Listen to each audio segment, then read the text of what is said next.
प्रधानमंत्री नरेंद्र मोदी ने आज दुनिया की सबसे ऊंची 77 फुट की भगवान राम की कांस्य प्रतिमा का अनावरण किया। अयोध्या के बाद गोवा से मोदी ने राम राज को लेकर देश को आह्वान किया। उसके पहले उडुपी में कृष्ण मठ गए और श्रीमद् भगवत गीता पाठ समारोह में हिस्सा भी लिया। लेकिन आज ही एक और बहुत बड़ी खबर आई। अमेरिकी टैरिफ के बावजूद देश की जीडीपी में जोरदार उछाल देखने को मिला। जुलाई सितंबर तिमाही में देश के विकास का दर 8.2% पर रहा, जबकि पिछली तिमाही में देश की जीडीपी रेट 7.8% रही थी। मतलब मोदी का विजन, मोदी का विकास मॉडल सब आंकड़ों में पटरी पर दिख रहा है। दूसरी तरफ चुनाव दर चुनाव हार के बाद कांग्रेस पार्टी प्रवक्ता चुनने के लिए अब टैलेंट हंट मॉडल लेकर आई है। अलग अलग राज्यों में इसका आयोजन हो रहा है। कांग्रेस की विचारधारा में विश्वास रखने वाले लोग इसमें पंजीकरण कर सकते हैं। चुने गए लोगों को कांग्रेस पार्टी प्रवक्ता बनाएगी। लेकिन सवाल है कि क्या सिर्फ प्रवक्ता के लिए ही टैलेंट हंट होगा या अध्यक्ष और हाईकमान के लिए भी होगा? सवाल इसलिए क्योंकि कांग्रेस में टैलेंटेड नेताओं की कमी मुझे तो नहीं दिखती। ये अलग बात है कि टैलेंटेड नेता परिवार के सामने दरकिनार हो जाते हैं और जबरदस्ती का जननायक कोई और बनकर बैठ जाता है। कांग्रेस राहुल गांधी को जननायक कहती है। भाई जननायक हैं तो फिर हार की जिम्मेदारी भी तो उन्हीं की होगी, या सिर्फ जीत के जननायक होंगे, हार गए तो कार्यकर्ता रगड़े जाएंगे?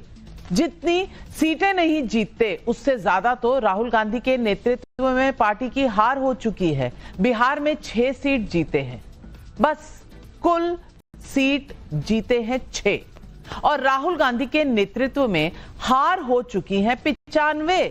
जहां सरकार है वहां सीएम की कुर्सी के लिए तू मैं चल रही है। हार की समीक्षा हो तो उसमें चिकन कबाब और हरी चटनी थाली में पड़ी है कि नहीं, ये ज्यादा बड़ा मुद्दा हो जाता है।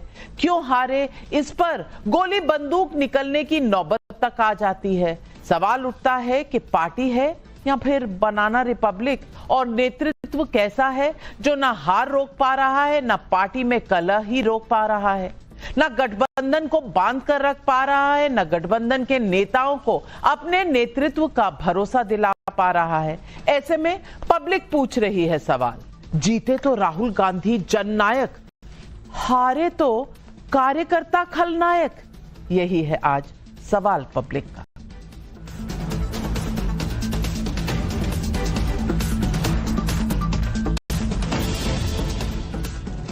बिहार चुनाव में कांग्रेस सिर्फ 6 सीटें जीती, जबकि चुनाव से पहले माहौल ऐसा बन रखा था कि कांग्रेस कहीं नंबर 1 की पार्टी ना बन जाए। सारे कांग्रेस रूल्ड स्टेट के सीएम बिहार में राहुल गांधी की पदयात्रा में बुलाए गए। वोट चोरी का ऐसा नैरेटिव गढ़ा गया कि मानो यही सबसे बड़ा मुद्दा था। लेकिन ना कैंपेन ना सीट बंटवारे पर फैसला लेने में राहुल गांधी एक्टिव दिखे। जिसे कमान सौंपी उस पर क्या क्या आरोप नहीं लगे। भाई पूरी दुनिया में है ये, फिर भी चुप बैठे रहे। अब जब हार गए तो समीक्षा बैठक में गोली बंदूक सब हुआ, लेकिन रियल वजह पीछे छूट गई। हाँ, जननायक बने हुए हैं। सुनिए अबिदुर रहमान और सांसद मनोज कुमार को। टिकट का हेराफेरी किया गया, बड़े पैमाने में पैसे का हेराफेरी किया गया। ये सब चूक हुई हम लोगों से, जो हम लोग समझ नहीं सकते थे। ये हमने राहुल जी को सुनाया। वोट को डाइवर्ट किया गया, कहा गया कि वोट से सारा वोट को पतंग में डाल दो। अब पतंग का वोट जो था वो दे दिया, तीर में दे दिया। ओवैसी फैक्टर तो रहा ही हमारे यहाँ, बहुत बड़ा फैक्टर रहा ओवैसी। कांग्रेस पार्टी के विपक्ष के लीडर तो आदरणीय जननायक राहुल गांधी जी हैं, तो उन्होंने एक बात जरूर अपनी रखी। उन्होंने कहा कि आप जितने भी बैठे हुए हम कांग्रेस पार्टी के जितने कार्यकर्ता हैं, मतलब हमारे लिए कहें, बिहार के कार्यकर्ताओं के लिए कहें, कि हम सब लोग कहीं ना कहीं जिम्मेवार हैं। हार में सब लोग जिम्मेवार, जीत में जननायक एक राहुल गांधी। सवाल यह है कि अगर राहुल डिसीजन नहीं ले पा रहे तो दूसरे को आगे क्यों नहीं करते? मुझे नहीं लगता कि 6 दशक तक देश पर राज करने वाली पार्टी में नेताओं की कहीं कमी है। जमीनी कार्यकर्ताओं की भी कमी नहीं है, लेकिन उसमें जान फूंकनी होती है। उन्हें विश्वास दिलाना होता है कि नेतृत्व सही हाथों में है।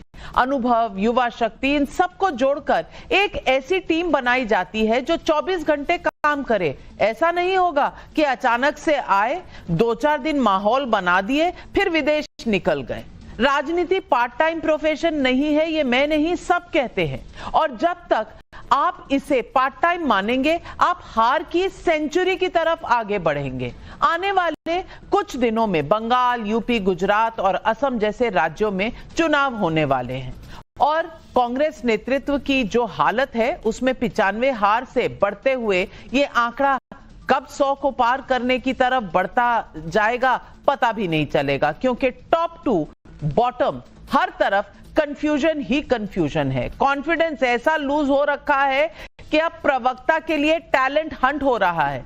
मैं ग्राफिक्स के जरिए दिखाना चाहती हूं। देखिए, ये टैलेंट हंट फॉर्म है जिसमें नाम, पता, धर्म, जाति, शैक्षिक योग्यता सब कुछ तो पूछी जा रही है। ये तो समझ में आ गया, लेकिन यह भी पूछा जा रहा है कि आप मुस्लिम प्रतिनिधित्व, जाति गणना, वोट चोरी जैसे मुद्दों पर कितना तगड़ा बोल सकते हैं। अरे भाई, पका पकाया माल अंदर आना चाहिए चिल्लाने के लिए। कांग्रेस के इस टैलेंट हंट मॉडल पर बीजेपी भी हमलावर है। सुनिए। ओपन मंच राहुल गांधी जी ने दिया है कि जो लोग यहाँ से जिला स्तर से लेके जम्मू कश्मीर पीसीसी में या राष्ट्रीय स्तर तक जो है इसकी सिलेक्शन होगी टैलेंट हंट में, जो लोग ऑनलाइन अप्लाई करना चाहते हैं स्पोक्स पर्सन बनने के लिए, मीडिया के साथ जुड़ने के लिए, चर्चा में हिस्सा लेने के लिए ओपन न्योता है। ये कोई रियलिटी शो नहीं है, ये कोई बच्चों का सिंगिंग कंपटीशन नहीं होता है, ये कोई छोटे किड्स का डांस कंपटीशन नहीं होता है कि उसमें टैलेंट हंट किया जाता है। पॉलिटिकल पार्टीज की पॉलिसीज होती हैं, उनकी आइडियोलॉजी बेस्ड रणनीति होती है। अगर वहां भी टैलेंट हंट करके नौजवानों को ढूंढने की कांग्रेस कोशिश कर रही है, तो इसका साफ संदेश है कि कांग्रेस इस वक्त पूरे देश से लुप्त होने के कगार पर है। नेतृत्व की सही पहचान होती है कि आप राइट टाइम पर राइट डिसीजन कितना ले पाते हैं। कल हार पर मंथन बैठक में मुस्लिम डिप्टी सीएम के ऐलान का मुद्दा भी उठा। यही बात ओवैसी साहब पूछ रहे थे कि अब्दुल क्यों दरी बिछाएगा, सिर्फ ये तो बताओ। तब तो वो कम्युनल हो गए, बी टीम हो गए। अगर ओवैसी बी टीम थे तो फिर वोटर्स ने इसे क्यों नहीं माना? कल मिलाकर हार की जवाबदेही नहीं लेनी, बस जीत का सेहरा अपने सिर बांध लेना है। सुनिए हार का ठीकरा कैसे फोड़ा जा रहा है। और ये सच्चाई है, ये हकीकत है।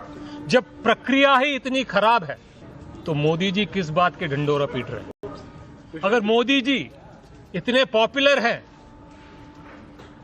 तो 60,000 लोग से लेकर 80,000 लोग एक एक विधानसभा को में पैसे देकर वोट खरीदने की क्या जरूरत पड़ी? अब जो चुनाव में जो हमारी जो पराजय हुई है, मुख्तार रूप से ये केंद्र सरकार ने प्रभावित किया है।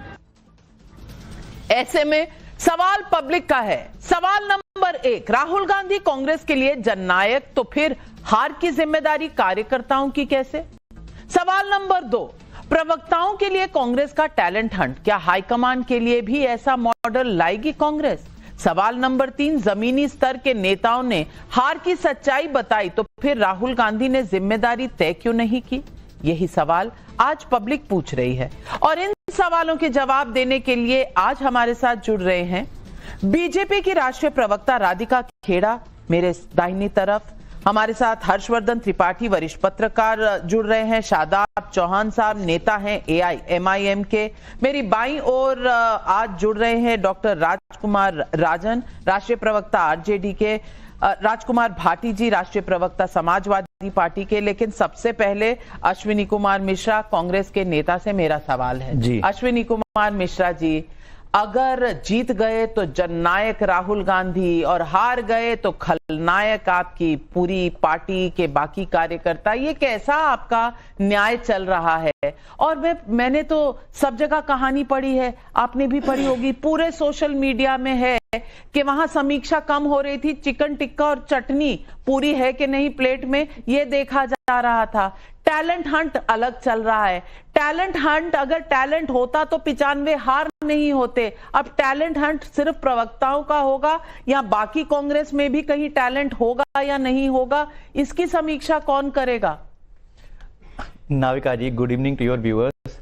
जनरली डेमोक्रेसी में होता है कि एक के अगर 51% वोट आए, 50 से थोड़े ज्यादा और एक के 50 से थोड़े कम आए, तो ज्यादा वाले को विनर डिक्लेयर कर दिया जाता है। बट अभी हमारी डेमोक्रेसी की हालत ऐसी है कि आप 60% वोट लाकर के भी भारतीय जनता पार्टी के इकोसिस्टम से जीत नहीं सकते। आपको कम से कम मार्जिन डिफरेंस 20% रखना पड़ेगा अपने वोटर में, तो आप इसी इकोसिस्टम में जीत सकते हैं। इसका जीता जाता उदाहरण आपको, नाविका जी, मुझे बड़ा दुख होता है ये जान करके कि आप जैसे प्रबुद्ध लोगों को ये विषय चिंतित नहीं करता है कि एक एक कॉन्स्टिट्यूएंसी में 55 से 60 हजार लोगों को पैसे दिए गए, 10-10 हजार रुपए, और उन्हीं महिलाओं की चुनाव में ड्यूटी भी लगाई गई। आप बताइए क्या ये चुनाव निष्पक्ष होगा अगर उन लोगों को चुनाव ड्यूटी में लगा दिया जाए जिनको आपने डायरेक्ट अकाउंट में पैसे भेजे हैं?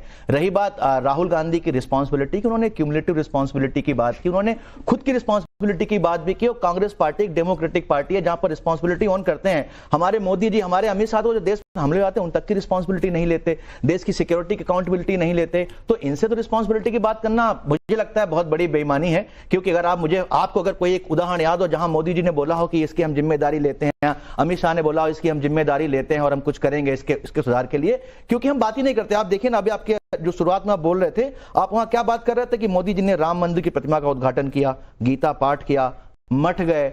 ऐसे कब होगा जब हम बात करेंगे कि मोदी जी ने एक बहुत बड़े हॉस्पिटल का उद्घाटन किया, एक बहुत बड़ी यूनिवर्सिटी का उद्घाटन किया? ये सब चीजें विकास की बातें जब मीडिया करेगा ही नहीं, जब मीडिया भी इसी गुणगान में रहेगा कि मोदी जी की भक्ति में मोदी को भगवान राम का रूप बनाकर के आप पाटते रहे और कहीं ना कहीं जनता को ये अफीम चटाते रहे, भावना जैसी प्रभु मूरत देखी वैसी। मैंने आपको वही बताया कि यहाँ आज इकोनॉमी की ग्रोथ जो है, जीडीपी ग्रोथ, वो 8.2% है। वो तो आपको नहीं सुनाई दिया होगा, समझ भी नहीं आया होगा। नहीं, समझ भी नहीं आया होगा क्योंकि वहां आपका ध्यान जाता नहीं। आपका ध्यान कर्नाटक में अपनी पार्टी पर नहीं जा रहा मेरे भाई, वहां पर सड़कों पर आए हुए हैं सिद्धारमैया और डीके शिव कुमार। वो क्या क्या कह रहे हैं शायद आपको सुनाई नहीं दे रहा होगा। राहुल गांधी को तो कतई नहीं, क्योंकि वो मैसेज करते हैं ना कि I will meet you soon, ये भेजा उन्होंने मैसेज राहुल गांधी को। आपको ये सब नहीं दिखाई दे रहा होगा। लेकिन राधिका खेड़ा जी, इनका टैलेंट हंट चल रहा है। अब टैलेंट हंट चल रहा है तो मुझे लगता है कि कमबैक भी होगा पार्टी का और आगे के सारे चुनाव कांग्रेस पार्टी जीतेगी। आपको लगता है ऐसा होगा? नाविका जी, पहले तो कांग्रेस के प्रवक्ता को जीडीपी इसलिए नहीं दिखाई दिया, जिस पार्टी का नेता आटा को लीटर में तोलता है उनको जीडीपी से क्या लेना देना, समझ ही नहीं आएगा कि जीडीपी को गिना कैसे जाता है और क्या सही होती है। खैर, उस पे नहीं आते। आपने बिल्कुल सही कहा कि कार्यकर्ता खलनायक, इसीलिए वो हिडमा जिसकी वजह से छत्तीसगढ़ में पूरी की पूरी कांग्रेस खत्म हो गई, आज उसको सपोर्ट करने वाली महिलाओं को राहुल गांधी मिले हैं। वीडियो आज आया चाहे, और उन महिलाओं ने कहा कि हमने कुछ दिन पहले इंडिया गेट में प्रोटेस्ट किया, हमें उठा के ले गए। बताइए, जिस हिडमा ने पूरी कांग्रेस खत्म कर दी, कार्यकर्ता नहीं छोड़ा छत्तीसगढ़ में, उनके लिए नारे, उसके लिए नारे लगाने वाले हर घर से हिडमा निकलेगा। उनके साथियों से राहुल गांधी मिलकर कह रहे बहुत गलत हो रहा है, बहुत गलत हो रहा है। तो कार्यकर्ता को जो कुछ नहीं समझता, अपने कन्हैया कुमार, जिसको जयराम रमेश कहते हैं, राहुल गांधी के बाद सबसे बड़ा नेता है कांग्रेस पार्टी में, उसके स्टेज पे क्या हालत करी थी, पप्पू यादव की क्या हालत करी थी, सबने देखा था। अपने कार्यकर्ता को स्टेज पे नहीं खड़े होने देते। राजशाही परिवार है साथ, उनको वैसे भी बिहार के पसीने से बदबू आती है, सुप्रिया ने बताया था। लेकिन एक टैलेंट हट जो हो रहा है ना, पहले देखिए ये भी है कि अपने कार्यकर्ताओं के अंदर कह रहे हैं कि भैया कोई टैलेंट ही नहीं बचा है कांग्रेस में, जितना टैलेंट है मेरे पास है। और जिम्मेदारी किसको दी? उस महिला को, रागिनी नायक, ये पूरी जोन की जिम्मेदार है जो सुबह शाम प्रधानमंत्री को गाली और अभद्र भाषा लिखती है। यानी कि टैलेंट जो ढूंढना भी है और वैसा ढूंढना है। उस फॉर्म में एक लाइन थी जो शायद आपसे मिस हो गई, इन्होंने पढ़ के नहीं दिखाई। उसमें लिखा था कि कौन मोदी जी को ज्यादा गालियां दे सकता है, ये टैलेंट होना चाहिए। इसीलिए इनकी हालत ये हो रही है, जो पार्टी का जो भी कह ले, इनकी प्राइवेट लिमिटेड कंपनी है, उनके सीईओ हो, एमडी है, जो भी कहना चाहे उनको, जो आदमी अपने कार्यकर्ता की इज्जत नहीं करता, उनकी शहादत के बारे में नहीं सोचता, उनके कातिलों को सपोर्टर्स के साथ बैठ के मिलता है, उस पार्टी का गद से गड्ढे में जाना तो निश्चित है, कुछ बचा ही नहीं है उस पार्टी के अंदर। मैं पूछना चाहती हूँ राजकुमार भाटी जी, राजकुमार भाटी जी, आपकी पार्टी अलग है, अखिलेश यादव युवा नेता हैं और उनमें जीतने की एक लालसा, एक भूख है जो हर किसी को होनी भी चाहिए। आगे बढ़ने के लिए आपकी एस्पिरेशन होनी चाहिए, तभी आप अच्छा परफॉर्म करते हैं, आप अपना सब कुछ लगाते हैं। मैं पूछना चाहती हूं और आज मैं चाहूंगी कि आप ऑनेस्टली जवाब दें, सच्चाई से जवाब दें। मैं पूछना चाहती हूं कि जिस तरह की इस वक्त कांग्रेस की हालत है कि वो कहां हैं, क्या कर रहे हैं, कौन क्या करेगा, उनके जो जिसको इंचार्ज बना रहे हैं उसको उस राज्य का कुछ पता भी है कि नहीं? क्योंकि आपने तमाम कार्यकर्ताओं के डिस्ट्रिक्ट में सुने, बिहार में उन्होंने क्या कहा कि बाहर से लोग आए थे, सीट बेचकर वोट डाइवर्ट करके चले गए। मैं पूछना चाहती हूं आपसे, क्या ऐसी पार्टी के साथ रहकर आप विजय की तरफ जा पाएंगे? ये आपको भी समीक्षा करनी पड़ेगी जब आप अलायंस में हैं। राधिका खेड़ा जी ने हमारी कई कमियां गिनवाई, हमारी मतलब इंडिया गठबंधन की, हमारी पार्टियों की, और मैंने बहुत गौर से सुनी और नोट की। राधिका जी का मैं धन्यवाद व्यक्त करना चाहूँगा कि वो हमारी आलोचना कर रही हैं और हम उसे गंभीरता से ले रहे हैं। मैं आपको ये आश्वासन भी देना चाहूँगा कि इन कमियों को हम दूर करेंगे और जो अपनी कमियाँ हैं उन पर समीक्षा करनी चाहिए। बिहार चुनाव में हमारे गठबंधन की पार्टियों की और प्रत्याशियों की कई गलतियाँ रहीं, पहले मैं इसे स्वीकार करता हूँ, लेकिन इस बात को भी हम नजरअंदाज नहीं कर सकते कि बिहार चुनाव में एनडीए की जीत का बड़ा कारण ये जो 10-10 हजार रुपए 1 करोड़ 10 लाख महिलाओं के खाते में और मतदान के दौरान कैश ट्रांसफर होता रहा और उस पर चुनाव आयोग चुप्पी साधे रहा, ये एक बड़ा कारण है। और उन जीविका दीदियों की ड्यूटी बूथ पर लगाई गई, ऐसा भारत के चुनाव में कभी नहीं हुआ। ये लोकतंत्र की हत्या का प्रयास सीधे सीधे है, इस पर भी हमें गंभीरता से चिंतन करना चाहिए। अब मैं आता हूं टैलेंट हंट पे। एक तो राधिका जी ने कहा कि उसमें कॉलम में एक ये भी वो है, सवाल है कि मोदी जी को जो ज्यादा से ज्यादा कौन गाली दे सकता है। अगर ये है तो मैं इसकी घोर निंदा करता हूं, और अगर ये आप झूठ बोल रही हैं तो हमारे कांग्रेस के साथी बताएंगे कि गलत बोल रही हैं राधिका जी। ऐसा सवाल तो किसी पार्टी को नहीं डालना चाहिए अपने फार्म में कि विपक्षी नेता को गाली देगा उसे हम चुनेंगे। लेकिन ये टैलेंट हंट जो कांग्रेस कर रही है, ये बहुत शानदार एक उनका प्रयास है। आम कार्यकर्ता के बीच से, आम नागरिक के बीच से पार्टी के प्रवक्ता चुनने का प्रयास करना। और आप ये भी याद रखें नाविका जी, बीजेपी वाले बहुत व्यंग करते थे। एक बार तो ये कह दिया था मोदी जी ने कि कांग्रेस चुन के अपना अध्यक्ष अगर कर ले तो हम छोड़ देंगे, उनके लिए सीट छोड़ देंगे अगर वो चुनाव करा दे अध्यक्ष का। कांग्रेस का चुनाव जो अध्यक्ष है इस समय राष्ट्रीय अध्यक्ष, वो निर्वाचित अध्यक्ष हैं, कार्यकर्ताओं ने चुना, उन्हें वोट पड़े हैं, बाकायदा उनके सामने कैंडिडेट लड़ा है, प्रत्याशी लड़ा है। तो ये कांग्रेस का अच्छा प्रयास है, जो अच्छा प्रयास। भारतीय जनता पार्टी तो अपना अध्यक्ष नहीं चुन पा रही है, 3 टर्म से बार बार रिपीट कराई जा रही है, टर्म बढ़ाई जा रही है। वजह क्या है?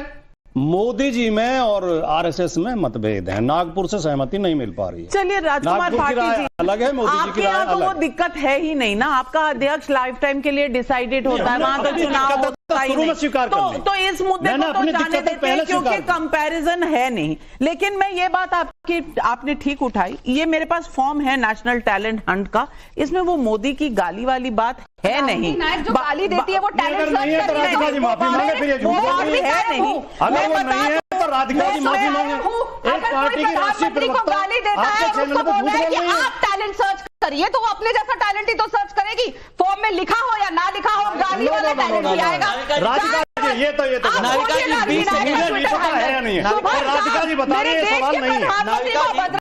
और 2014 के पहले से टैलेंट हंट हो रहा है, हम भी टैलेंट हंट से ही आए थे। आप भी गाली देती थी प्रधानमंत्री जी को, राधिका जी आप भी प्रधानमंत्री जी को गाली देती थी। माफ कीजिएगा, मैं वीडियो प्रत्यक्ष चला देता हूँ, आप बताइए ना कौन सा फॉर्म था ये। नहीं नाविका जी, इन्होंने ये बहुत गलत बात की है, पहले इसका जवाब देंगे। मैं इनका ये वीडियो प्ले करूंगा जहां पर इन्होंने नरेंद्र मोदी जी को गालियां दी हैं। प्रधानमंत्री को मैं इनको वीडियो प्ले करूंगा जहां पर इन्होंने नरेंद्र मोदी को गालियां दी हैं। नहीं तो आप यहाँ पे प्ले कराइए, आप देखिए वीडियो, जनता भी तो सुने कि राधिका जी ऐसा कौन सा वॉशिंग मशीन में धुल गई है, ऐसा कौन सा वॉशिंग पाउडर आपके साथ हुआ? प्रधानमंत्री के अंदर इतनी हिम्मत नहीं है कि वो आपकी इस माइक के आगे आके खड़े होकर जवाब दे दे। 2 मिनट में गाली गा दी, लड़ेगी, कटेगी और सीना तो क्या हो गया? लड़ेंगे कटेंगे बिना प्रधानमंत्री के ओपिनियन को सोचना चाहिए। मेरे पास मैं एक चीज साफ कर दूं, नहीं अश्विनी जी मैं आपसे ज्यादा ऊंचा बोल सकती हूँ। मैं सिर्फ इतना बताना चाहती हूँ कि मेरा शो फैक्ट्स के लिए जाना जाता है। जहां तक फैक्ट्स कंसर्न्ड है, ऐसा कोई कॉलम नहीं है जिसमें नरेंद्र मोदी को गाली देने की क्षमता मांगी गई है। ये कहा गया है वोट चोरी, caste census, women safety in India, Muslim representation, India foreign policy, abrogation of article 370 इन पर अंदर एक और फॉर्म दिया जाता है, इंटरनल है। मैं सिस्टम में रही हूँ, मुझे पता है सिस्टम कैसे चलता है। अंदर एक और फॉर्म दिया जाता है, वो सवाल पूछा जाता है। अगर आप किसी और नहीं अगर आप और किसी चीज की बात करें तो वो जानकारी में नहीं है। जो ऑनलाइन फॉर्म है मैं इसकी बात कर रही हूँ, लेकिन उन्होंने रखी, लेकिन मुद्दा ये नहीं है, मुद्दा ये नहीं है। हर्षवर्धन त्रिपाठी जी, मैं मुद्दा आपसे पूछना चाहती हूँ। मुद्दा ये है कि भाई चुनाव हैं और चुनाव होते हैं अन्य राज्यों में। अब बिहार का किस्सा ले लीजिए, क्योंकि ये अभी के चुनाव हुए थे। अब यहां पर जननायक के पोस्टर लगे थे राहुल गांधी के। जब राहुल गांधी के लगे तो फटाफट तेजस्वी यादव जी के भी लग गए। लेकिन जब हार गए, वो 25 में सिमट गए, ये 6 में सिमट गए, तो सब कह रहे हैं कि भाई साझा है हमारी प्रॉब्लम। ये कहां तक सही है? और दूसरी बात, सारे कार्यकर्ता जो हैं और जितने भी वहां के लीडर हैं, वो कल समीक्षा की 4 घंटे की बैठक में आए और बता के गए कि वोट डाइवर्जन हुआ, टिकटें बेची गई, पैसे में गोलमाल हुई, लोग उठाकर भाग गए, किसी ने देखा नहीं कि क्या हो रहा है, अलायंस में भी प्रॉब्लम थी। यहां तक भी कहा गया कि ओवैसी जी के कहने के बाद हमने डिप्टी सीएम माइनॉरिटी से नहीं बोला, इसका भी खामियाजा भुगतना पड़ा। तमाम जो शॉर्टकमिंग्स थी, जो प्रॉब्लम्स थी, वो सब बयान किए गए। डिसीजन क्या हुआ? चिकन टिक्का, हरी चटनी और उसके बाद साझा रिस्पॉन्सिबिलिटी। ऐसे समीक्षा होती है क्या? लेकिन नेविका जी, सबसे पहले तो ये कि राहुल गांधी की अपनी समस्या इतनी बड़ी है और राजा के सामने ये कहना कि भाई तुम्हारे शरीर पे वस्त्र नहीं, ये बड़ा कठिन काम होता है। और कह सकते हैं यानी कि हम डेमोक्रेसी में नहीं है। अपनी पार्टी के तो राजा ही है ना, वो कहते हैं मैं प्रधानमंत्री तो डेमोक्रेसी क्या हुई? नहीं, उनके लिए नहीं है, फितरत राजा वाली है। अगर उनके लिए होती, मल्लिकार्जुन खड़गे को ये न कहना पड़ता। अभी भाटी जी ने अच्छा बताया, सच बात है कि थरूर जी और खड़गे जी के बीच में चुनाव हुआ था, लेकिन खड़गे जी अगर हाईकमान किसी को कह रहे हैं तो निर्वाचित कितना अध्यक्ष है उसकी हैसियत वो जनता को पता है। लेकिन एक बात बड़ी अच्छी हुई और वो अश्विनी जी ने भी कही, भाटी जी ने भी कही। मैं चूंकि पत्रकार होने के नाते प्रधानमंत्री पर भी, एलओपी पर भी नजर रखता हूं। एलओपी की जो समीक्षा बैठक और कुछ चीजें वो सामने से आई, सबको पता है। कुछ और विशेष होगा तो अश्विनी जी ऐड कर देंगे। प्रधानमंत्री एक एयरक्राफ्ट मेंटेनेंस सर्विस का उद्घाटन करते हैं। प्रधानमंत्री की cabinet rare earth magnet program 60,380 crore के प्रोग्राम को मंजूरी देती थी। प्रधानमंत्री जिस देश की अर्थव्यवस्था की बात होती है तो उसकी समीक्षा कर रहे होते हैं, और उसी वक्त जब आंकड़ा आ रहा होता है तो जो सारे एक्सपर्ट्स का, इकोनॉमिक एक्सपर्ट्स का 7.4 था, वो 8.2 आ जाता है। तो जब हम सिर्फ राम की मूर्ति के उद्घाटन को देखते हैं तो हम वहां तंज करते हुए देखते हैं विपक्ष को। देश सबसे चलता है, देश की आत्मा राम है, लेकिन देश को चलाने के लिए आर्थिक गतिविधियां बड़ी महत्वपूर्ण हैं। और सारे जो इकोनॉमिक एक्सपर्ट्स हैं, सारी जो एजेंसी है, वो कह रहे हैं कि 7 to 8% की ग्रोथ पर हम जा रहे हैं। प्रधानमंत्री की टास्क फोर्स कह रही है कि हमको इसको और आगे ले जाना है। हमने देखा सेमीकंडक्टर मिशन का अभी उन्होंने बैठक ली कि वो कितना बढ़ी है आगे। अब semiconductor mission, rare earth minerals, aircraft maintenance facility, अगर ये सब कुछ नहीं दिख रहा है और कोई कह रहा है कि सिर्फ वो राम और कृष्ण और गीता पाठ में लगे हुए हैं, जो उन्होंने आपके उस हिस्से को पकड़ लिया, तो मुझे लगता है असली मुश्किल यहां है। देश के मूल को तो समझना पड़ेगा, और देश के मूल को जो नहीं समझेगा वो आज की जो कांग्रेस, राहुल कांग्रेस, वो हो जाएगा। ये इंदिरा गांधी नहीं करती थी जो आज राहुल कांग्रेस और उनके प्रवक्ता करते हैं। और ठीक बात है, फॉर्म में मुझे भी नहीं दिखा कि गाली देना है, लेकिन मैं तो देख रहा हूं लंबे समय से प्रधानमंत्री को गाली देने का कोई अवसर वो कांग्रेस के नेता प्रवक्ता छोड़ते नहीं थे। और मुझे सचमुच ही लगता है आप फॉर्म भरने गए बड़ी थे, गंभीरता से लगता है। नहीं, ईश्वर की कृपा से, टैलेंट नहीं मान रहे। ईश्वर की कृपा से मेरे इतने भी बुरे दिन नहीं आए कि किसी पार्टी का फॉर्म मुझे भरना पड़े। मतलब ये इसको समझिए, इतने बुरे दिन नहीं आए। आप अपनी समीक्षा तो कर नहीं पाते ना अश्विनी जी, आप अपनी समीक्षा तो कर नहीं पाते। पत्रकारों की समीक्षा आप बहुत करते हैं। मोदी भक्त तो आप हैं, मोदी भक्त तो आप हैं, क्योंकि जब तक राहुल गांधी है तब तक मोदी रहते रहेंगे, इसीलिए सबसे बड़े मोदी भक्त तो राहुल गांधी है। अश्विनी जी पहले एक लाइन, ये सच है, मुझे इसमें कोई दिक्कत नहीं दिखती है कि फॉर्म भर के टैलेंट हंट हो, ये सब अच्छी बात है। लेकिन मुझे याद आ जाता है युवक कांग्रेस का चुनाव भी ऐसे राहुल गांधी ने कराया था, और उसके बाद युवक कांग्रेस का क्या हाल हुआ वो राधिका जी भी बता सकती हैं। कट्टे पैसा और क्या क्या नहीं हुआ, प्रोसेस मुझे वो याद है। नहीं निकलता, राहुल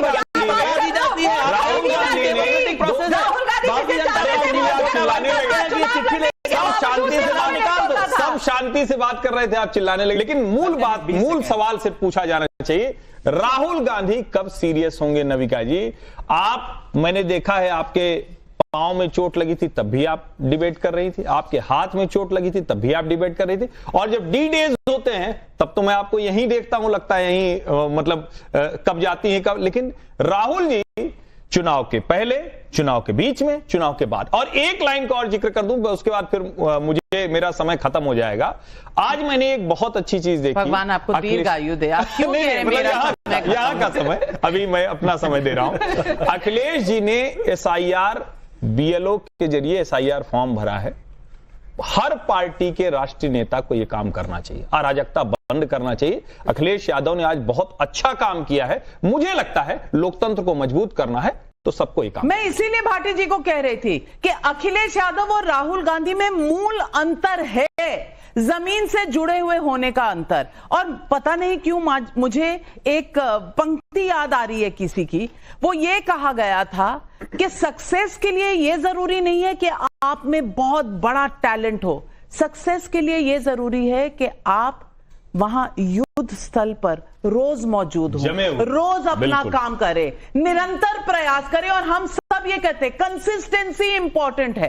आपको रोज जाना होगा, रोज सुबह उठना पड़ेगा, रोज दफ्तर जाना पड़ेगा, रोज एक शो करना पड़ेगा। ये कंसिस्टेंसी है और यही राहुल गांधी में नजर नहीं आता। लेकिन शादाब भाई, मैं आपसे पूछना चाहता हूं, सेकंड में बोलना चाहता हूं। जी बोले। देखिए, एक तो SIR के प्रति, क्योंकि एक पॉजिटिव बात है और ये सबको सुननी चाहिए, SIR के प्रति समाजवादी पार्टी बहुत ज्यादा गंभीर है। एक एक कार्यकर्ता एक एक बूथ पर जा रहा है।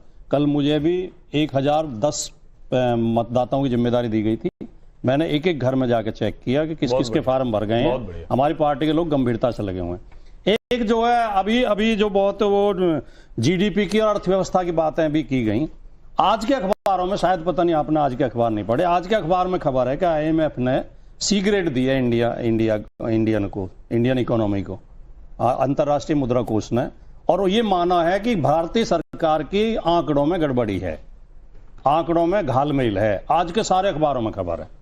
सर, मैं भी आज का ही अखबार पढ़ के आया हूँ। सारी एजेंसी कह रही है कि ओनली ब्राइट स्पॉट, IMF की खबर है या नहीं है? एक ही दुनिया के एक ही ब्राइट स्पॉट है, इंडिया है। आंकड़ों में धांधली मानी है। अरे कमाल है, आपको अगर आंकड़ों में धांधली लग रही तो फिर हम क्या हर जगह धांधली। हर्षवर्धन जी, सवाल यही है, आपको ग्लास आधा पूरे नजर आता है, उनको आधा खाली नजर आता है, बस नजरिए का फर्क है। लेकिन शादाब चौहान जी, मैं आपसे पूछना चाहती हूं, ओवैसी जी ने बिहार चुनाव में एक वाक्य ऐसा कह दिया जिससे मुझे लगता है एक बड़ा मैसेज गया है, जिसको ये अपना बंदी मानते थे, एक वोट बैंक मानते थे। इनकी वोट चोरी नहीं हुई है, इनकी वोट बैंक चोरी हो गई है, क्योंकि ओवैसी जी ने कहा था कि भाई अब्दुल कब तक दरी बिछाएगा। और मैं आपसे पूछना चाहती हूं कि ये आज कई कांग्रेस के नेता निकल कर कह रहे हैं कि डिप्टी CM माइनॉरिटी से हो, जब से ओवैसी जी ने कहा वहां पूरी आबो हवा बदल गई। लेकिन आपने कुल 6 सीटें मांगी थी, आपको छूने से इनकार कर दिया था ना, अनटचेबल बना दिया था ना।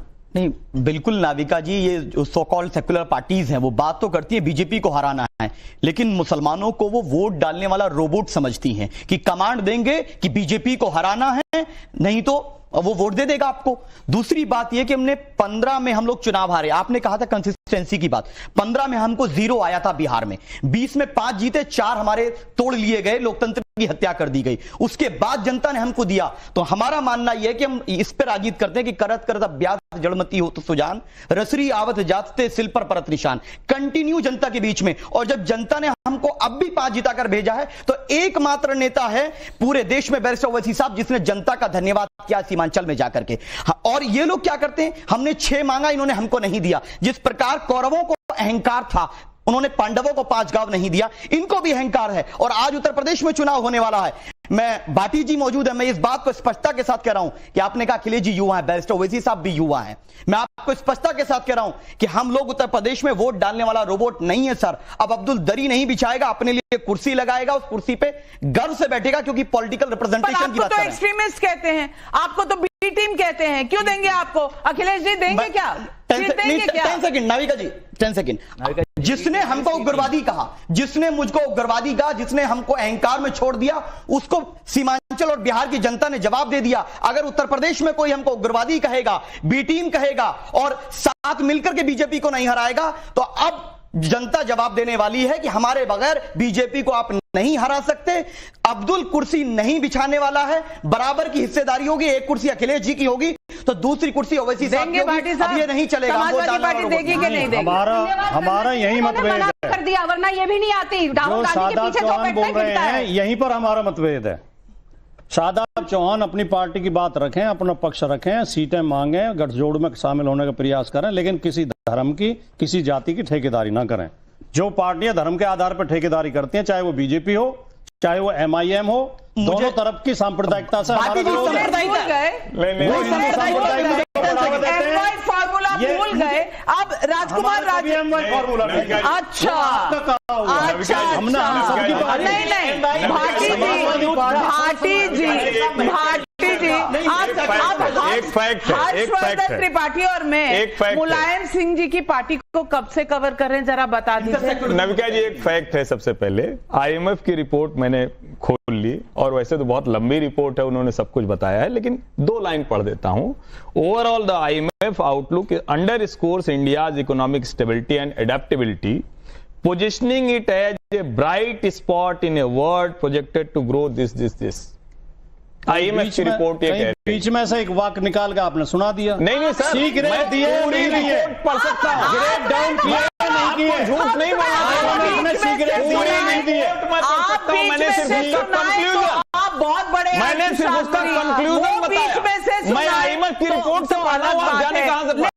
लेकिन मैं IMF की रिपोर्ट से पढ़ रहा हूं। सीक्रेट दिए नहीं दिए। IMF की रिपोर्ट भारत को दुनिया का सबसे ब्राइट स्पॉट इकोनॉमिकली मानती है। इकोनॉमी जो है, जो दाल जो है 200 रुपए किलो पहुंच गई। आप दाल खाते होंगे हर्षवर्धन जी, इसीलिए कहते हैं कि जब आप दाल खाना छोड़ जब आप इमली, आम, आंवला सब एक साथ करने लगेंगे तो गड़बड़ हो जाएगा। जिसपे बात की उसके जवाब दीजिए, नहीं तो खोल दिखाइए। मैं तो ये की रिपोर्ट निकालिए ना भैया, इससे नहीं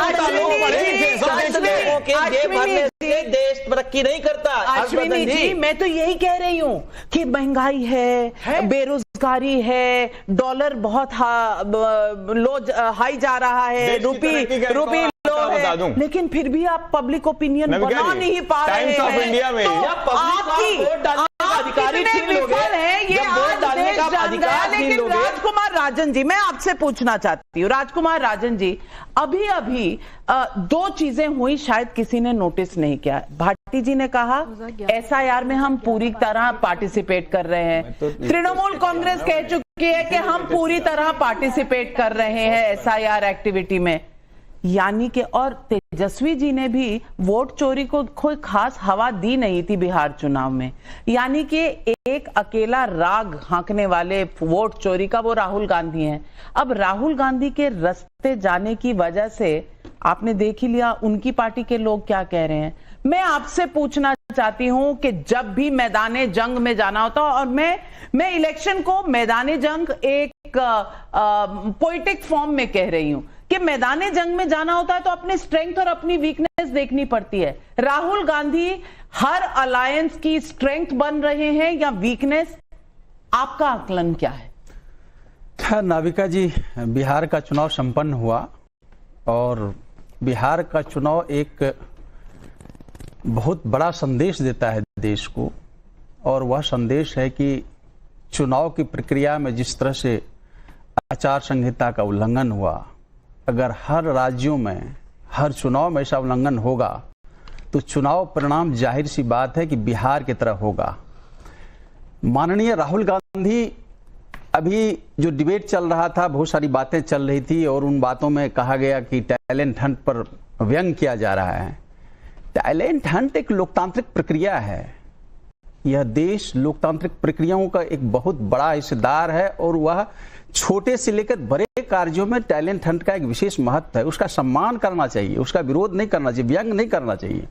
ये तो अच्छी बात है। एक सामान्य व्यक्ति के अंदर भी अगर टैलेंट होगा तो वह कांग्रेस का नेतृत्व करेगा, प्रवक्ता बनेंगे।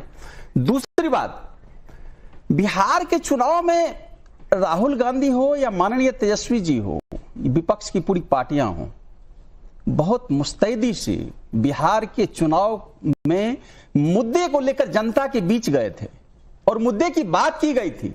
चुनाव प्रक्रिया में जिस तरह से आचार संहिता का उल्लंघन हुआ, चुनाव आयोग पर बार बार प्रश्न उठना लाजमी है, उठना भी चाहिए। उसमें प्रक्रिया में जो गलतियां थी, सुप्रीम कोर्ट में गए, सुप्रीम कोर्ट ने जो निर्णय दिया, अंतिम निर्णय मानना पड़ा।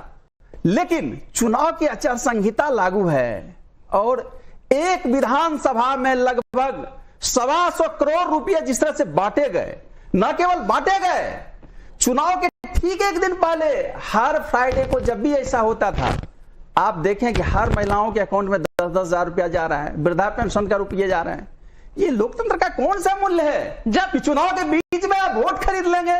जब राहुल मतलब गांधी, क्या है? नहीं, आप बात वोट चोरी से आचार संहिता के उल्लंघन पे आ गई है। जब राहुल गांधी फॉर्म भरवा रहे थे लोकसभा चुनाव में, तब ये बात नहीं थी। तब भी तो 1-1 लाख रुपए हर महिला को देनी थी। उन्होंने भी ऑफर किया था। बिहार में क्या हुआ? बिहार देश का पहला राज्य है जहां पहले से नियम अनुशासित नहीं था। वो चुनाव ठीक है कि जिस दिन चुनाव आयोग घोषणा किया चुनाव का, ठीक है, एक दिन पहले बिहार सरकार ने घोषणा की, पहले से कोई योजना नहीं थी। लोगों के पास बैटरी ऑफ लॉयर्स है, सिब्बल साहब को बोलिए, वो भी अगर बिहार के महिलाओं को आत्मनिर्भर बनाना ही था तो 20 सालों में क्यों आत्मनिर्भर बना गया? किसने रोका था? लेकिन अगर चुनाव में इतनी बड़ी प्रक्रिया हो गई तो कोर्ट क्यों नहीं जाते? आत्मनिर्भर बनाती महिलाओं को, लेकिन चुनाव के समय क्यों याद आ गया? चुनाव के बीच में क्यों दिया गया 10,000 रुपये? इनको पहले ये तय करना चाहिए।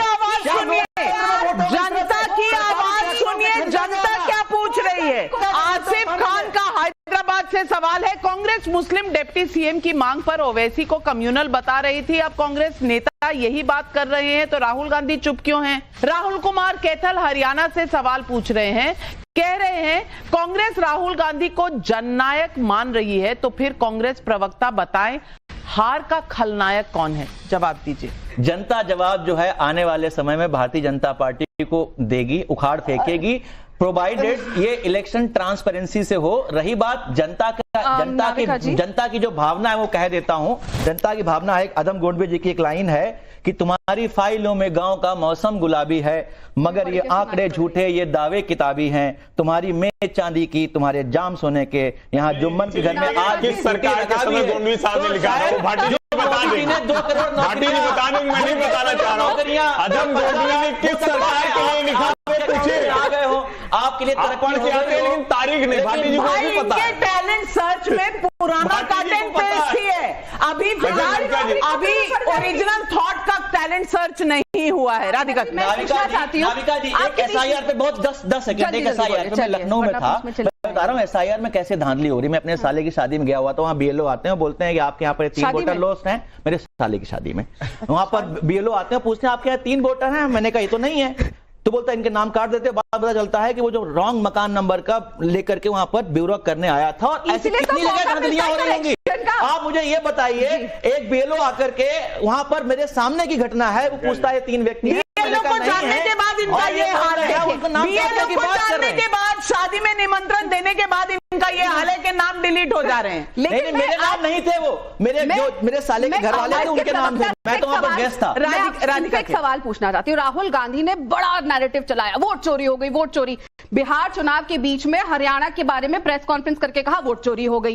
एफिडेविट नहीं दिया, चलिए उनकी मर्जी है, लेकिन बार बार कहा कि इलेक्शन कमीशन सारी फुटेज डिलीट कर देती है। तो क्या आप 45 डेज की वेट कर रहे हैं अपने चोरी के आरोप के लिए? अभी तक आपने फुटेज क्यों नहीं मांगी है? फिर राहुल गांधी 45 डेज के बाद कहेंगे आज मैं हाइड्रोजन बॉम्ब छोड़ूंगा, और उसमें कहेंगे देखिए सारी फुटेज ला दी, दिखाइए क्या। लेकिन राहुल फिर भी जननायक और कार्यकर्ता फिर भी कलनायक। और हमने ये सवाल जनता से पूछा, कांग्रेस राहुल गांधी को जननायक कहती है तो क्या हार की पूरी जिम्मेदारी राहुल को लेनी चाहिए? 30,000 लोगों का सैंपल साइज है। हाँ कहने वाले 85% लोग, नहीं कहने वाले 12%। जिम्मेदारी छोड़िए, जिम्मेदारी की कमेटी की रिपोर्ट भी नहीं पढ़ी जाती, क्योंकि all the time and conclusion is clear. Rahul Gandhi Jannayak, Rahul Gandhi greatest, Rahul Gandhi greatest, यही रहेगा हाल। ग्रेटेस्ट, बिल्कुल, वेरी गुड, ऐसे रहिए, हम तो चाहते हैं आपके लिए राहुल गांधी ग्रेट है। जनता उनके साथ है। आप लोगों की वोट चोरी कभी न कभी तो एक्सपोज होगी,